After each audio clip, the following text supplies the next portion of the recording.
How do the Buffalo Bills measure up against their rivals in the AFC East? Well, we compared the offenses yesterday. Today, we focus on the defenses in the division. Today on Locked On Bills. You are Locked On Bills, your daily Buffalo Bills podcast. Part of the Locked On Podcast Network, your team every day.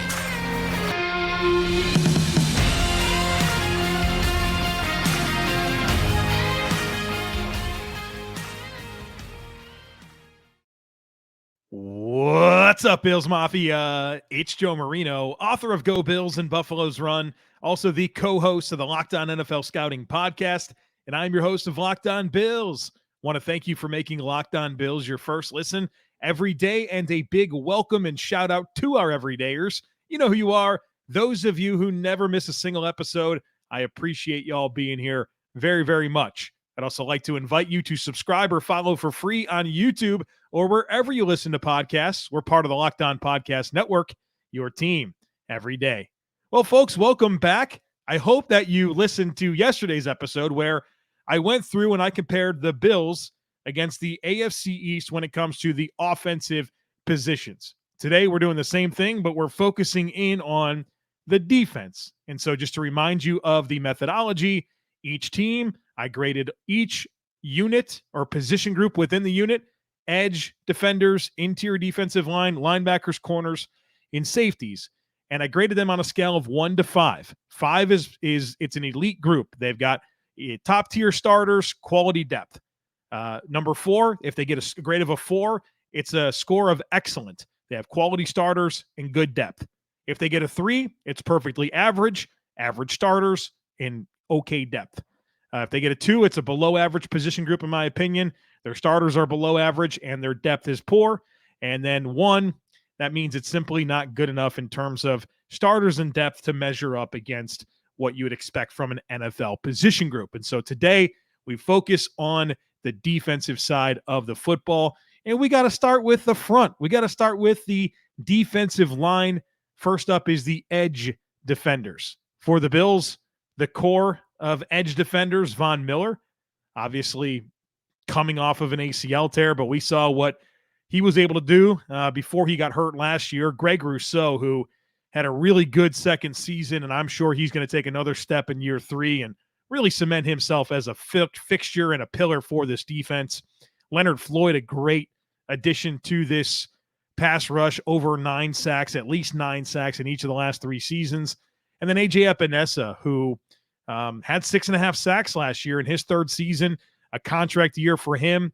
And, it's a really solid top 4, not to mention some of the other depth in Boogie Basham and Shane Ray. There's a lot to like here for the Bills. Just think about it like this. AJ Epinesa, the 4th defensive end, had 6.5 sacks. Miller, Rousseau, and Floyd all had above 8 last year. So I'm excited about this group. I think it's really well constructed. Leonard Floyd is absolutely the cherry on top. I gave this a grade of a 4.25.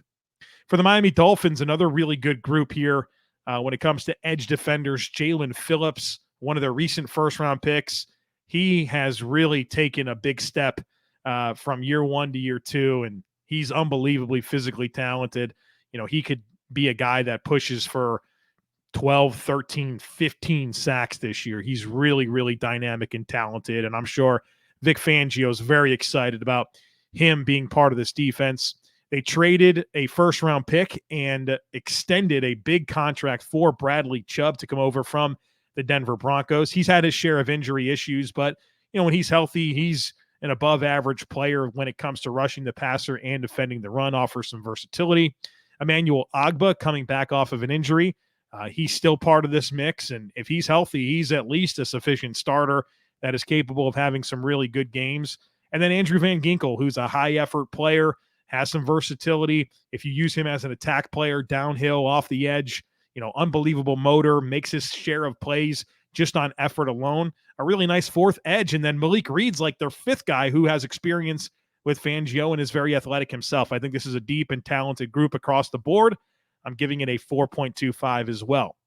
The Jets, They've got some depth here. I don't know that they have any like big proven commodities. John Franklin Myers is one of their lead guys, a really rock solid base end. He's not overly dynamic, but a very functional player, very technically sound, good power at the point of attack. Just a disciplined player that's really a quality guy, not necessarily a super dynamic or overly productive player. Carl Lawson, who whenever he's healthy seems to be very disruptive, and he'll look to be healthy this year and add to that defense.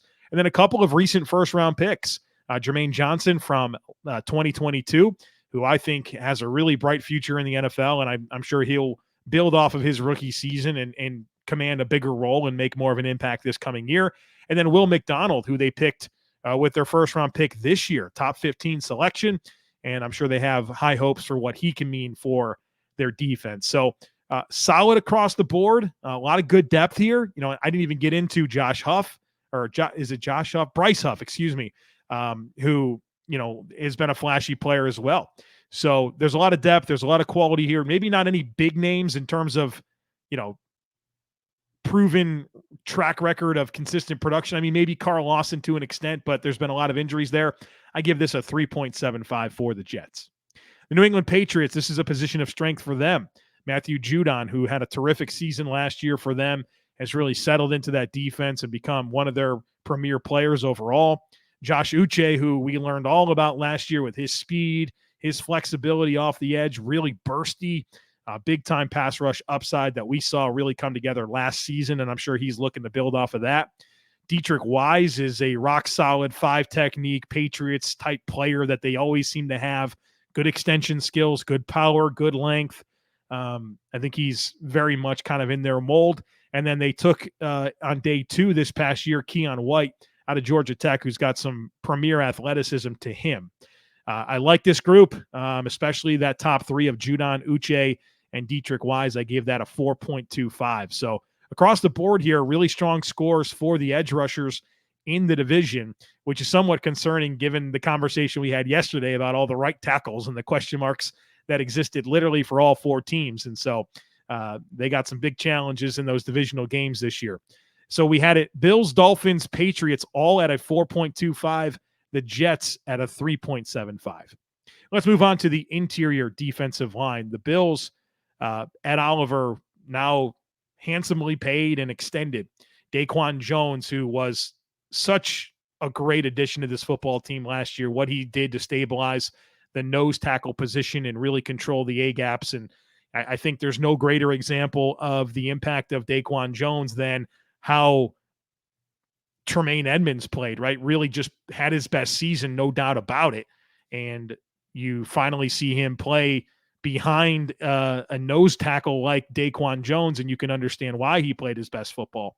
Poona Ford, another high-quality A-gap defender that has some versatility that I think is going to really make this defense overall just a lot more stout in the middle. And then you have nice depth players in Jordan Phillips and Tim Settle. I think this is a real high-quality group across the board.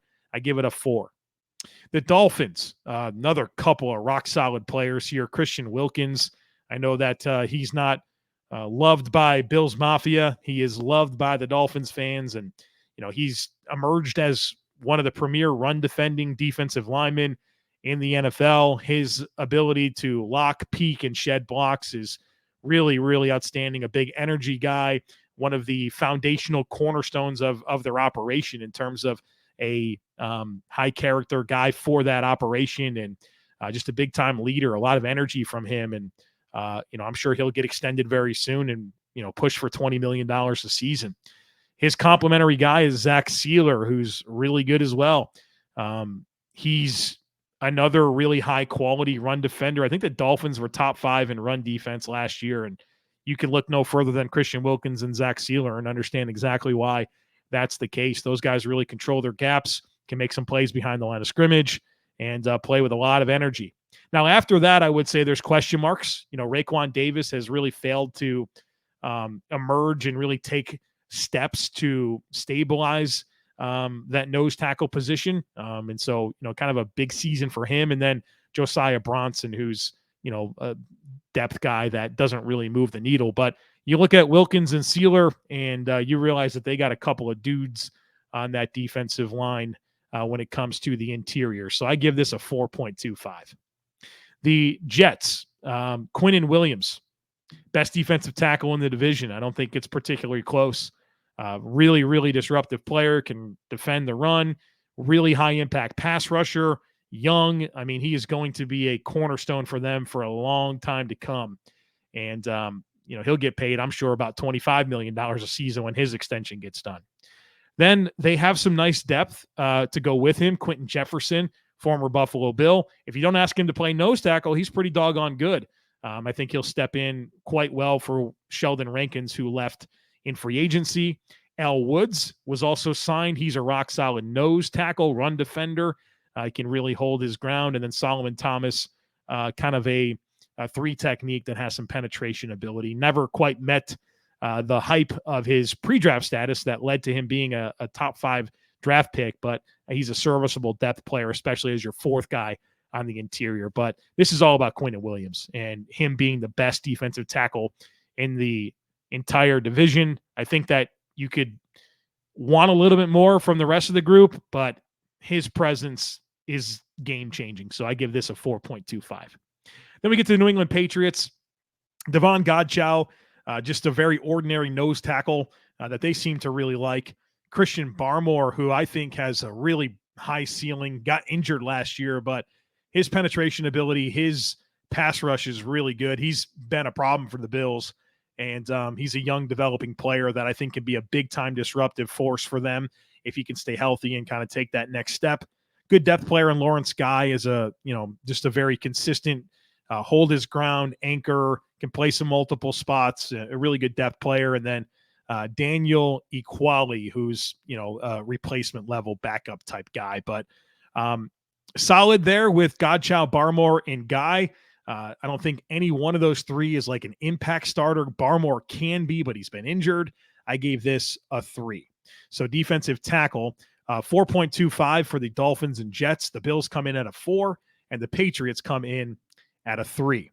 All right, in just a moment, we're going to shift our attention to the linebackers and the cornerbacks in the division. But first, I need to tell you about FanDuel. Make your way over to FanDuel, because right now, new customers can get a no-sweat first bet up to $2,500. That's $2,500 back in bonus bets if your first bet doesn't win.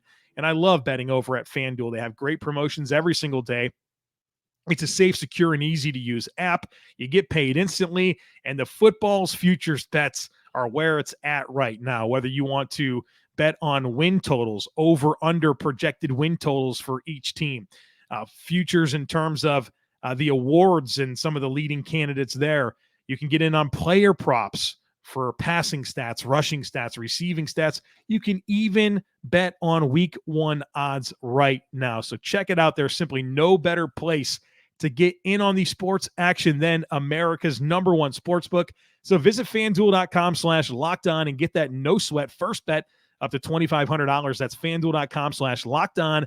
FanDuel, official sports betting partner of the NBA.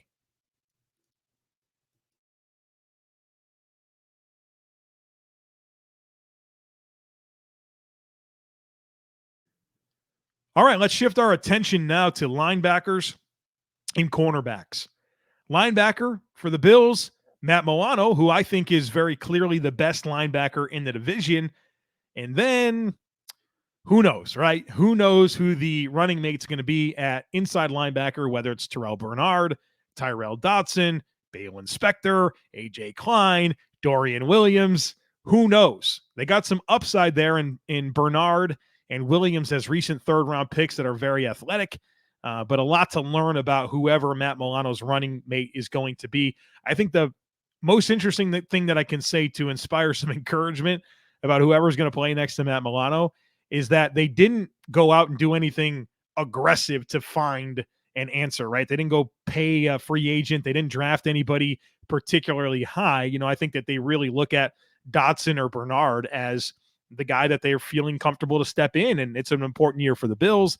It's an important year for Sean McDermott as he takes over as the play caller, and big shoes to fill there in Tremaine Edmonds, but they didn't get overly panicky about it. And I think that says that they have a level of comfort in the options that do exist. But you got to, like I said, the best linebacker in the division, one of the best linebackers in the league in Matt Milano.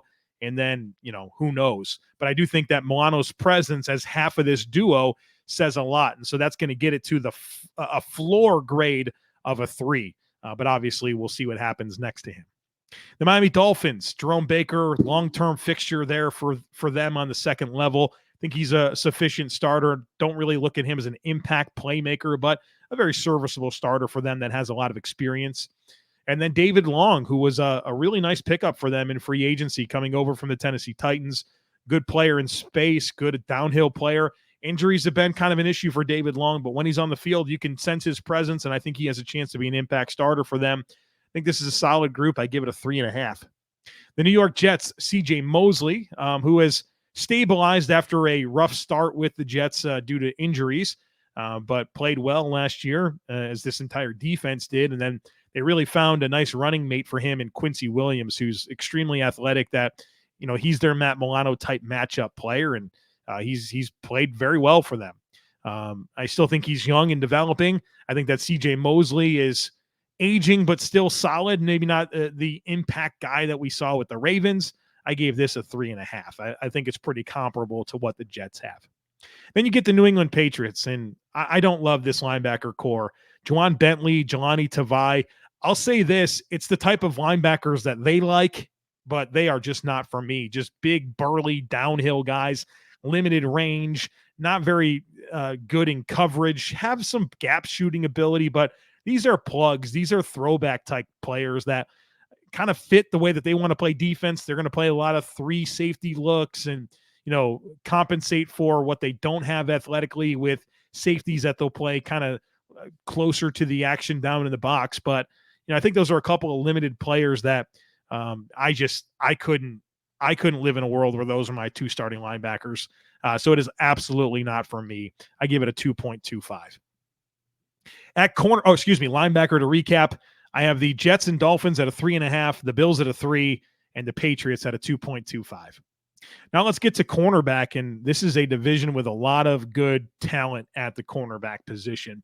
For the Buffalo Bills, Tre'Davious White, who, we know what he's capable of in the NFL. We're very excited to see him come back this year, fully healthy, further removed from that ACL tear, and kind of get back to that elite caliber corner that we enjoyed for so many years prior to the ACL injury.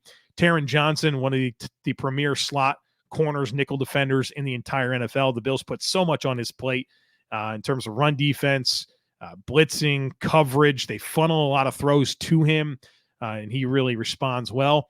And then you have kind of an unsettled CB2 position, but it's because they have 3 good players in Kyer Elam, Dane Jackson, and Christian Benford I feel comfortable with any one of them starting. I know that Kyer Elam's the first-round pick, has the highest ceiling. Like, I'm interested in all of that, but I think that they have just good players that you would feel comfortable with starting. The Bills last year, week 1, started Dane Jackson and Christian Benford, and neither one of them were a liability, and they were without Tre'Davious White until Thanksgiving. And, the pass defense was really strong. So I'm pretty comfortable with these options. I think it's a rock solid group.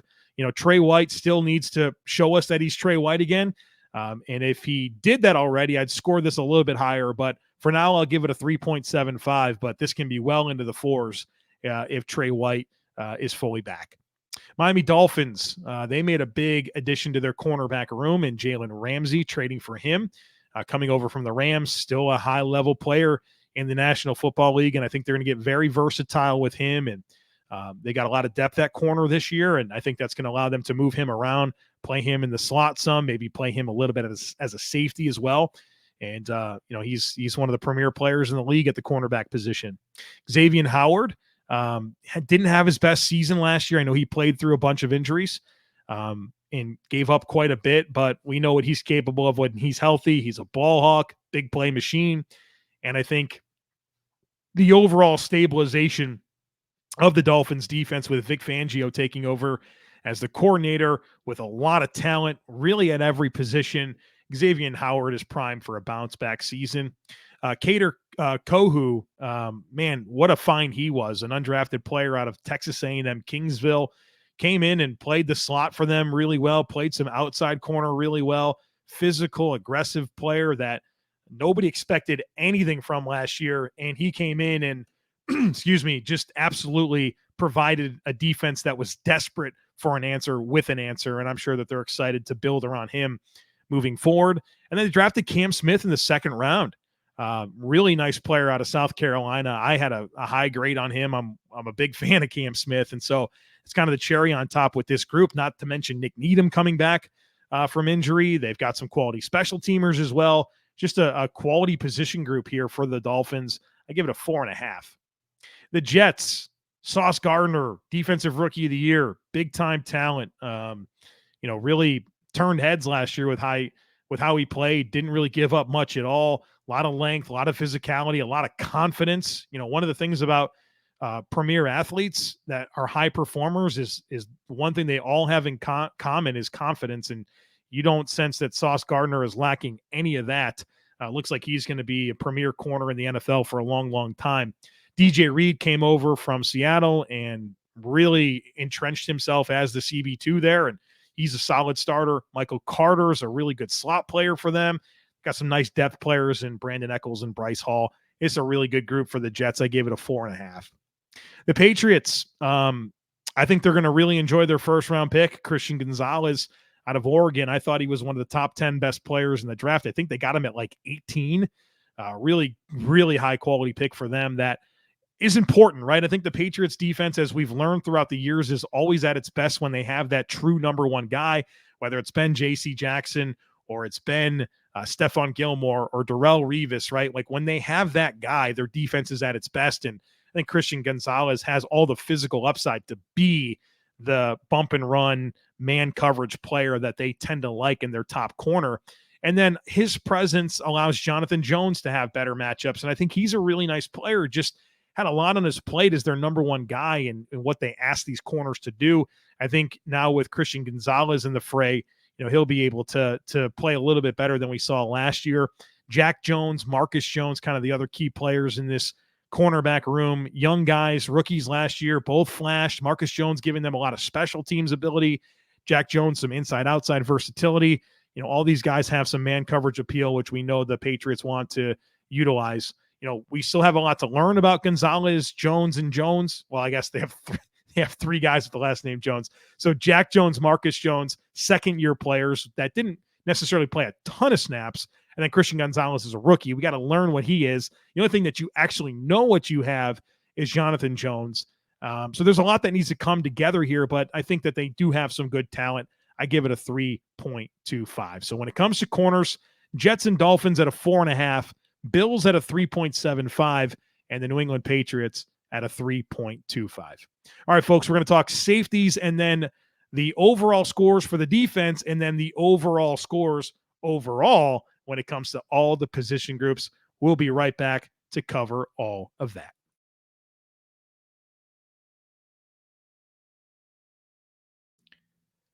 All right, folks, we're going to tie a ribbon on this conversation here. But first, I would like to invite you to join the Locked On Bills subtext community, something relatively new that we're offering. There's a link if you want to join in the show notes for today. So if you're on YouTube or wherever you're listening to this podcast, click on the show notes and you'll see a link to join the Locked On Bills subtext community. Here's what you get. You get one-on-one text conversations with me, which is absolutely my favorite part, going back and forth, texting with Bills fans, getting to know you guys more, sharing more of myself with you, hearing stories about your stadium experiences, favorite players, questions about the team right now, bouncing ideas back and forth. It's awesome. Love that part. You also get herd mentality priority. You have some exclusive content. I'll give you regular Bills musings text. You get my first reaction to all major Bills news. We've done a giveaway already, so check it out. Again, the Locked On Bills subtext community, a link to join in the show notes for today. And again, nothing changes with the normal delivery of the podcast. It's just an extra layer of engagement for those who might want it. And I'll tell you what, we're having a lot of fun. All right, let's talk about the safeties across the AFC East and another position group where there's just a lot of strength, a lot of good players across the entire division. The Bills, obviously, Jordan Poyer, Micah Hyde. What more do I need to say? Taylor Rapp, starting caliber players, the third safety. Then you have DeMar Hamlin and Dean Marlowe after that. I mean, this is a loaded safety group. I gave it a 5. I think this is exactly what you're looking for. 2 elite starters and a backup or a third guy that you look at as a starter that you have no concern having to step in and play. It's a 5. The Miami Dolphins, Xavien Howard, what an exciting young player he is. Do everything guy, can play in the high post, man coverage. He tackles. He can take away the football. He has some punt return ability, plays with a lot of energy. I hate to admit it, but he's one of my favorite young players in the league right now. And Xavien Howard, I think he's an absolute superstar. They're getting Brandon Jones back from injury, the younger player out of Texas, physical. You can play him down low, and you can make some tackles and run alleys and trigger, and you love that about him. But he's got to bounce back from the ACL injury, and we got to see what he is. And then they did make a good signing into Sean Elliott, who's been a starter in the league that provides them with some quality depth. Xavien Howard is the story here. We need to learn more about Brandon Jones, and then Deshaun Elliott is a third guy. Is a good third guy, but maybe not a preferred starter. I give this a 3.75, and the influence there is really Xavien Howard. The Jets, Jordan Whitehead, one of their key guys back there. I think he's a serviceable starter, really good run defender, tackles, physical, downhill player, has some athleticism. Adrian Amos came over from the Packers, he's Packers Bears as well. But Chuck Clark was going to be one of their starters. He tore his ACL during minicamp. He's out for the year. They bring in Adrian Amos, and that's a pretty seamless swap, to be honest with you. I'm not sure there's going to be any drop-off there. And then Ashton Davis, Will Parks is kind of their depth players. Those are fine depth players, but don't think you want either starting. I think Whitehead and Amos are average pair of starters. You have decent depth. To me, that's a 3. Then you have the New England Patriots, who love their safeties, and they have 4 good safeties. Kyle Duggar, the premier name here, young, emerging talent in the NFL. I think he really put it all together last year and has a chance to be a special player for them. I mean, physical, really love how he can trigger from depth, love his range. I think he's going to be an exciting playmaker for them and one of their core guys for a long time. Adrian Phillips, who I think is a very sufficient level starter next to him, has some versatility, not going to hurt you. And then good depth players in Jabril Peppers, who I didn't mind as a player the Bills could target as a potential starter. They get him back as their third safety, good special teams player, good sub-package player, and Jalen Mills, who's got a lot of versatility and a lot of experience playing multiple spots for them. So Kyle Duggar's the big name here, really good depth. Adrian Phillips is a solid starter. I gave this a 4. So the way that the safeties shake out, the Bills have a 5, the Patriots a 4, the Dolphins a 3.75, and the Jets a 3. So that gets us to the point now where we can reveal the final scores. And again, as I stated at the beginning of yesterday's podcast, each unit is assigned a grade, as I've disclosed to you. But within that, I do have it weighted towards premium positions and the ones that matter the most. So for defense, the edge rushers, the cornerbacks is really where the grades are very heavily influenced because those are premier positions. So it's not all equal across the board. It is weighted towards the positions of the most importance. So when you go through it all and you look at this through what percentage of the available points did each team get, again, weighted towards positional value, I have the Bills and the Dolphins both getting 82% of the available points when it comes to defense, the Jets 77%, and the Patriots 70%. And so then overall, considering offense and defense, I have the Bills, number 1, 79% of the available points, the Dolphins, 77% of the points, the Jets, 75% of the points, and the Patriots, 65% of the points. So obviously, I look at this as the Bills are still, in my mind, the best team in this division, but they have really good competition in the form of the Dolphins and the Jets. And then, I think the Patriots have a high floor as a football team. I don't think they're going to completely bottom out and be like a 2, 3, 4 win team. I think that their coaching with Bill Belichick and the style of football that they play gets them to like a floor of like 6, 7 wins. If they achieve everything I think they can, I think they're like an 8 or a 9 win team. But somewhere in that range makes a lot of sense. I don't think they have a super high ceiling, but I don't think they have a super low floor either.